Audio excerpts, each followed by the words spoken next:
Hey everybody, welcome back to the channel. My first recipe request today for macaroni and cheese. And I noticed all these macaroni and cheese posts all over Instagram. If you're not following me on Instagram, at rosepigcooking, follow us on Instagram. All macaroni and cheese posts, all day, macaroni and cheese posts everywhere. And then I figured out July 14th, National Macaroni and Cheese Day. That explained that. So anyway, I was asked, what's a good macaroni and cheese recipe? I'm gonna show you how I like to do it today. Let's get it going. All right, we got our roux going here, which is just equal parts butter to flour. This is going to thicken our cheese sauce, give it a little bit of flavor. 4 tablespoons of unsalted butter. We'll add 4 tablespoons of all-purpose flour. We'll let that butter melt and let that cook. And the more you cook this out, the more it's going to flavor your dish, but the less it's going to thicken it. So we want to just combine this. If we would cook it a little more, it'd be known as a blonde roux. And that's by the color changing. If you cook it even more, you'll get a brown roux, which will give it a lot of flavor, but it won't thicken it as much. You see that a lot in southern cooking, especially New Orleans, gumbos, things like that. It's really delicious, but that's for another video. Make sure we cook out all that flour. I don't want a raw flour taste in our macaroni and cheese. Get our oven preheating to 350 while we get this going. You want to use a whisk with this. We don't want any lumps. So to our roux, we'll add 2 cups of whole milk and 1.5 cups of half and half. And that's going to be the base for our cheese sauce. Whisk that in. We want to whisk this until it thickens nicely. That's what that roux is going to do. All right, let that cook for a minute. While that goes, we'll shred our cheese. All right, so we got 3 different types of cheese going into the macaroni and cheese.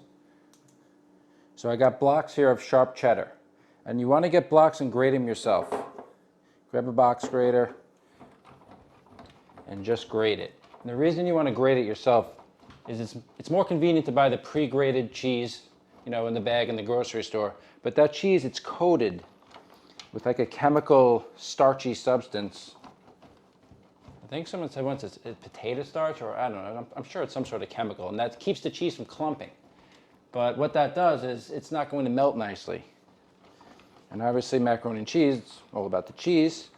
That pre-grated cheese, it's not going to melt nicely, it's not going to have as much flavor. So just buy the block of cheese. I'm going to use 4 cups of this sharp cheddar. I already have 2 cups of mozzarella cheese that we grounded. So we'll add the cheddar to that. And then I have some nice pecorino romano that we're going to grate into the cheese as well. The pecorino is a sheep's milk cheese. Has a nice salty flavor. That's going to give our macaroni and cheese a nice flavor to go with the sharp cheddar and the mozzarella. If you have some chunks, don't worry about it because it's all going to be melted into the sauce. That looks good. So our milk mixture with the half and half is thickened up. Cooked it for about 5 minutes. Feel it as I whisk it how it's thickened. But you want to take a spoon and just take some up, and you'll see it coats the back of the spoon. It's not running off. This is called nappe in French cooking. So that's perfect. So we can add our cheese now. Before that, I want to season this a bit. I'm going to grate in just a little bit of fresh nutmeg. Nutmeg will give our macaroni and cheese just another nice layer of flavor. And this is traditional when making a bechamel sauce. That's what this sauce is called. So we'll add our cheese. And I'm going to reserve about 1 cup of our cheese mixture because we're going to layer our pasta, then a little more cheese, and then the rest of our pasta. We'll grate in some of our pecorino romano, about 1/4 cup. Add just a pinch of salt to that, not too much. Some fresh cracked pepper. Now we'll just whisk that in until it melts. And then we'll have a beautiful cheese sauce. We'll put the heat down to low. We don't want this to boil too much. We don't want to burn the bottom of the pan. Look at that. That's a cheese sauce right there. That's going to make for a good macaroni and cheese. It's a lot better than the stuff you get in the blue box. So with our cheese sauce ready, you get our pasta going, cut the water boiling. And as always, when cooking pasta, I want to salt our pasta water. Let that come up to a boil, and then we'll add our pasta. I'm using shells today. I like the shells for macaroni and cheese. A lot of people use the elbow macaroni. These are a bit bigger. They have those nice pockets, so they're going to capture all that nice cheese sauce. But obviously, any pasta you want, you could use. So we'll add this. Let that cook. We'll drain it off, and then we'll finish this off. All right, we got our pasta out. I cooked it just a touch less than I normally would, because we're going to put this in the oven for about 15 minutes or so. So we're just going to add our cheese sauce to our cooked pasta. All of our pasta coated in our cheese sauce. Now I have my tray greased with just a touch of butter to prevent anything from sticking. And we'll add our pasta to our pan. I'll add a little layer of cheese, the remaining cheese, before we added it to our mixture with the milk and the half and half.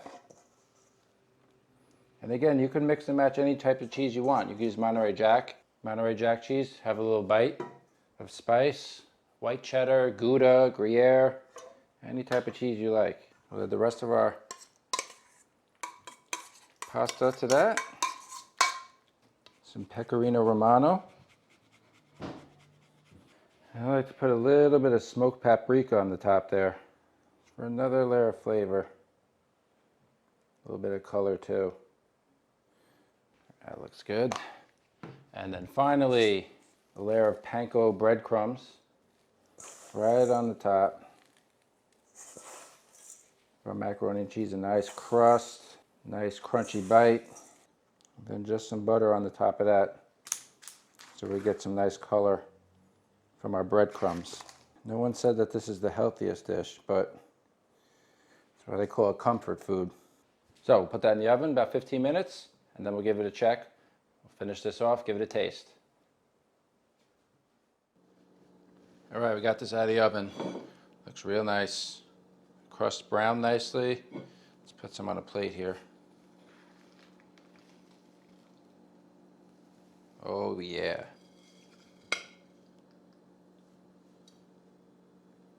That's nice and cheesy. Woo. That's a nice plate of macaroni and cheese right there. I'm gonna have to get a little taste of this here.